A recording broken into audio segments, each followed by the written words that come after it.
the vision more in the lady than love. And you should put that lady, or that in case the girl is a visionary, you should put that man more on the test of the vision, not love. And two, if you are married and you have a vision, you should test your family with the vision, not love, the vision itself. And if you want to put people in your circle, it should be because of the vision. I'm saying this because of the rate of, because offenses, it starts from complaint, murmuring, then offenses, then grow to betrayal. And all of these things you see play around systems today is because we take power and give to people who are not supposed to hold power. We take love and give to people who are not supposed to be loved. So power and love is being released to systems that people who will not know how to return back because that's what I call the loyalty of power.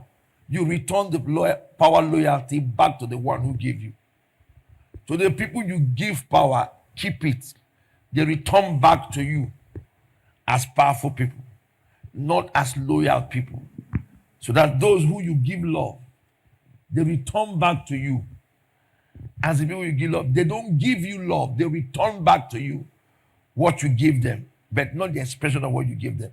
So because of that, if you check the systems of the earth today, there is more of people that are trusted that are like enemies to those who trusted them. So we need to start checking all of that. Those who give power to, those who give love to, and start the review process of it now. Because the disappointing rate over people, because power makes you take charge. Love makes you ignore things. The day you try to correct what you give to somebody you love is offenses. The day you try to correct the power you give to somebody is notions to it. Pictures will be created. And that is why we need to define who we give power to and who we give love. Remember I said, when you give love to people, the day you start correcting them, they will be offended, heavily offended. The people you give power to, they will read 1,000 meaning to your corrections because you gave power to people who you were not supposed to give power to. So let us check this as leaders and know that power and the love access must be defined from henceforth to enable us run a healthy system, whether as a church, whether as a business, whether as a family, if it will progress, because the next growth is tied to the people you give power and love to.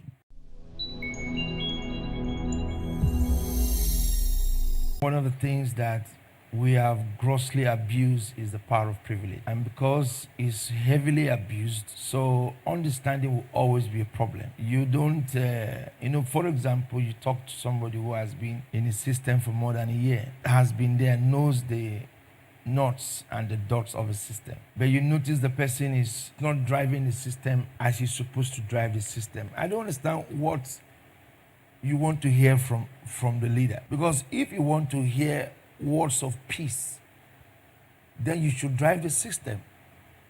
So any other word that comes out of that is at the expense of your actions. So we live in a community where people don't see reasons why they would drive anything. They see organizations as places where they go to, not involving in the building processes of vision. So it's going to be very difficult to give anybody understanding that is in a place, comes every morning, he's giving routines of job. This is his work. He knows it's his work. He knows he's supposed to supervise people and just walk past them. He knows he has to type in a note and does not type it and types it at the time that is suitable for him. He knows he has to preview things and does not preview.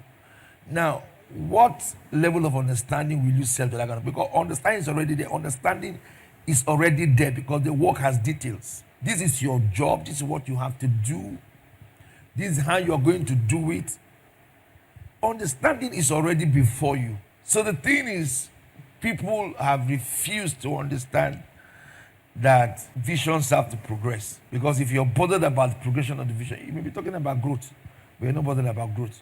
So if you are bothered about progressing the system, then the little one you are doing, you will gain understanding of it. And that's what I feel is lacking. There is no drive.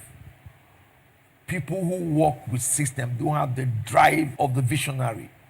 So because the drive is not there, there is bound to be actions that reduces the transmissions of information. So you can't sell information from the top to down when the people already have information already. The one I lead, there is information. Everybody knows what to do. But there is always a striking part. It's not right because the people don't want to drive what they have to drive. Because the day they start driving it discussions will change. When his son is always being called for correction, the father will never trust his judgment. It's very simple. When anytime they call you, is to shout at you, it's because your actions are poor. But anytime you are called, it's for a conversation. You are growing into maturity and your counsels will be accepted. So the thing is left to those who work in systems to understand that these visions have to be run by people and they must grow themselves to fit in for that progression. So when that progression is there, understanding will be cheaply expressed.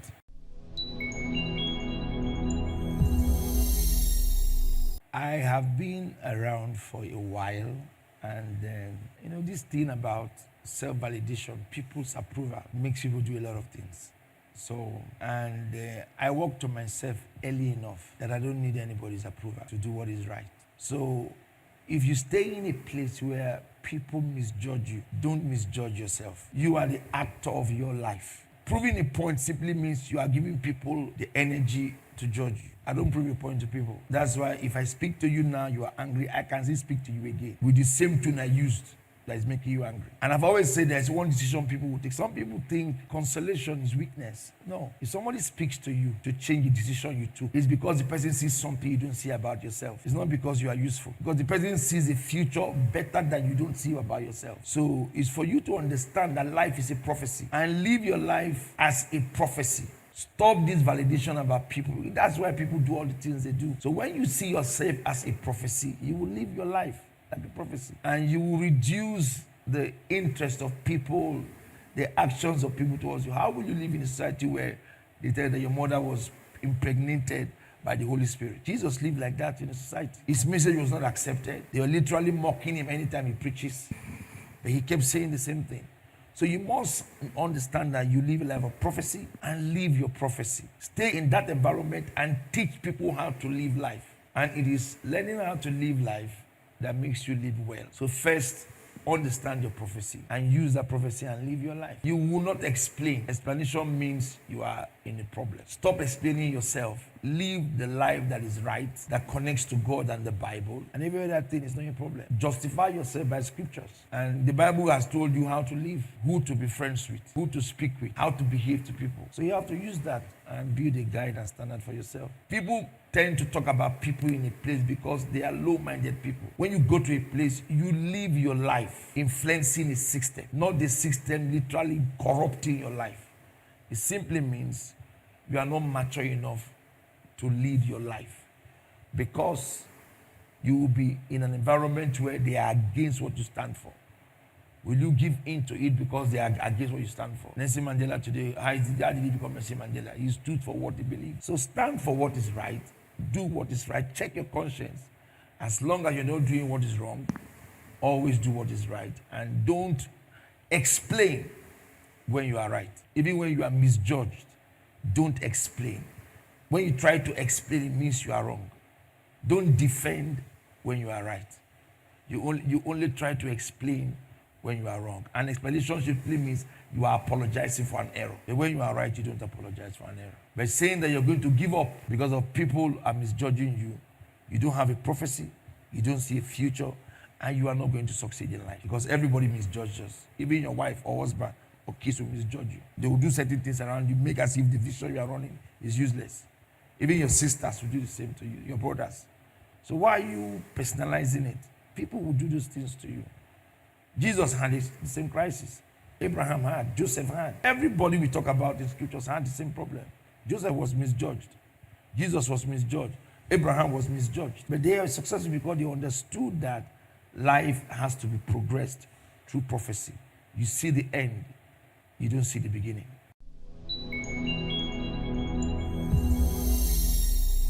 I have been around for a while, and this thing about self-validation, people's approval, makes people do a lot of things. So, and before we keep relationships, what after effect do these people have in our lives? If the person is not there, what is that thing the person brought to your life that nobody can ever bring? That's one. Two, when the person goes off the track, what are you supposed to do? Treat the person that went off the track, not the person that went off the track with the person. That person was invited into the scenario, and that person has no business with you. To the person is either in a conversation or show that you know, have a conversation with the person, and be sure of the details and address the issues depending on how you feel about it. But don't create damage on the person's life because it will affect you with the law of the land. So let's be careful how we treat certain things with life. But I just feel we are not influencing people enough to stay with them. The moment you influence somebody enough that you are doing what the person or no man can ever give to that person, that is your safety ground. It's not overprotectiveness.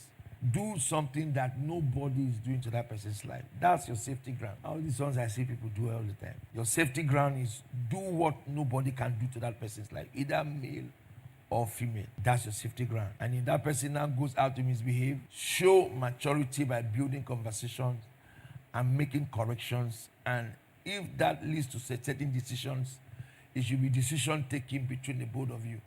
But don't get people involved in something that is image destructive, image reductive, which tomorrow can destroy your own children if you are married.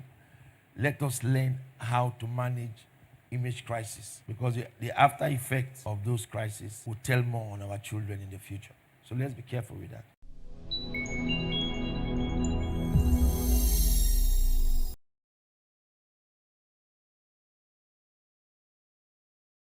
Good morning, Bishop. I have very serious concerns because I know that we who do ministry here in the north are quite different from the people who do ministry in the west and also in the south. So, my question to you this morning, my Bishop, is in a country where many clergy face financial constraints and societal pressures and insecurity, how do we sustain our calling and remain steadfast in ministry? I have tried my best not to get involved with certain things that are playing around ministry today, because the encircling of ministry, let me do it this way. Whatever you are going through is knowledge based. So what I will advise that you do is to start reading at the level of the crisis. When you read at the level of the crisis, you will surely come out with solutions. I was reading the Bible today in Proverbs chapter 9 from verse 8 to 9. And you can see Solomon tried to express what refusal to know brings to you in verse 8. And in verse 9, it tells us what hearing would also do to you. So I have always said, any crisis you face is knowledge crisis.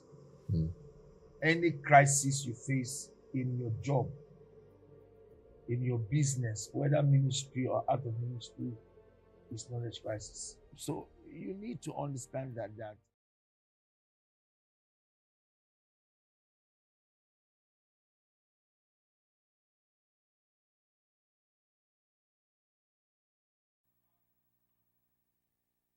Beautiful morning to you this morning. Thank you once again for joining us at Gospel Manager. To everyone who has been streaming, we want to say a big thank you for your consistency, and we want to please plead that you share the link of this episode as well as every other episode that you could find offline to your friends, your families, and for this particular episode, please share it across your social media status and handles so that your friends and followers can become part of the Gospel Manager family. First, by streaming this episode this morning. Let them know Gospel Manager is live and they could bring in their questions, whatever it is they are going through in life. When they send it here in as questions, God's servant will give them a counsel that will be profound and help them live their lives and come out of whatever situation or circumstances they may find themselves. My name is Silas Iwuno, and I am your host this morning. To our friends and families across the globe, remember, you could send in your questions via email at thegospelmanager@gmail.com or WhatsApp, text, and Telegram only with text at +234 9047533019. My team and I are always ready to collate your questions as we share them on the live stream. Don't forget, you could also send in your questions at the comment section of the stream. Probably you heard a word that hit you. Please do not hesitate to re-echo it in the comment section. So someone who probably was distracted and didn't hear that word can actually read it in your comments, and also it becomes a blessing to them. I'm not alone on this platform this morning. God's servant is here live, and I'm leaving the floor now for him to give his opening remarks and set the course for this episode. Good morning, Dad, and welcome. Good morning, how are you? This episode I want to treat more on life. So I was studying life in general, and there are certain things that have troubled me about life. And when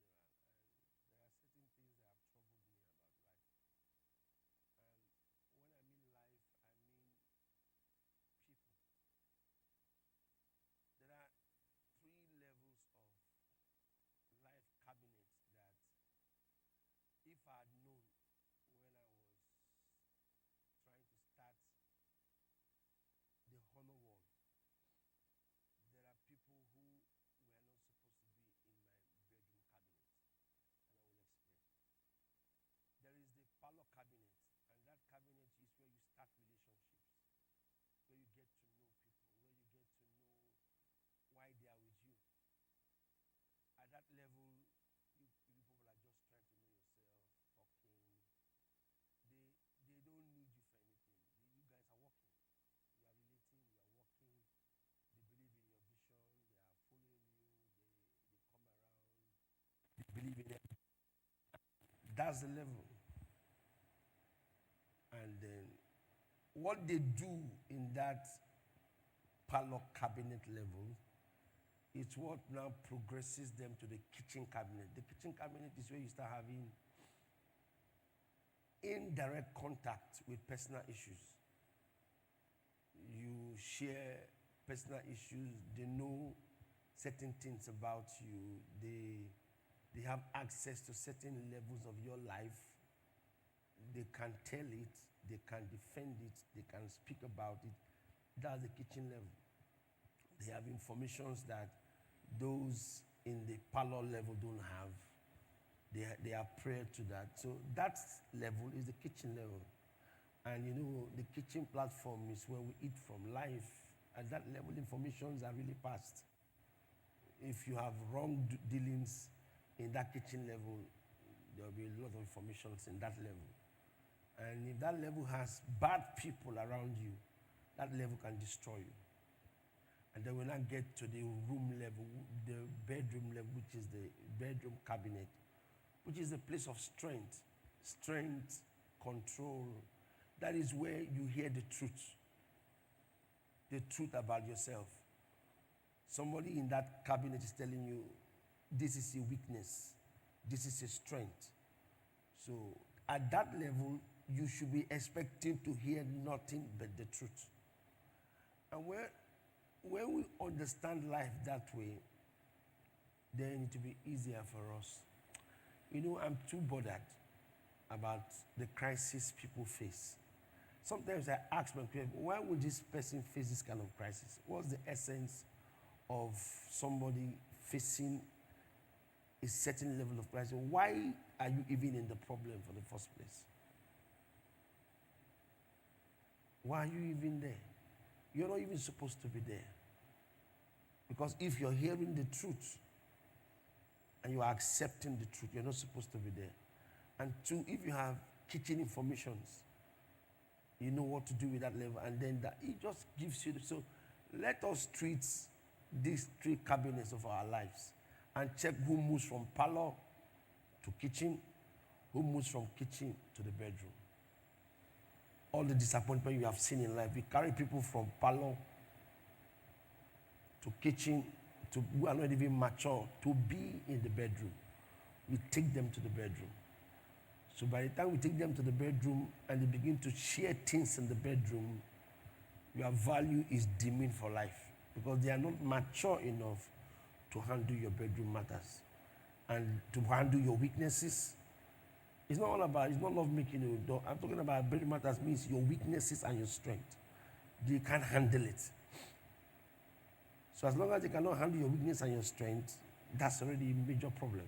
They are supposed to be in the parlor and just be relating with them. They shouldn't know that part of your life where you have a weakness and they can't help you. Rather, they're exposing you to have problems. And a lot of people are exposing people around them, just exposing people for free. Exposing a lot of people for free. And it's everywhere.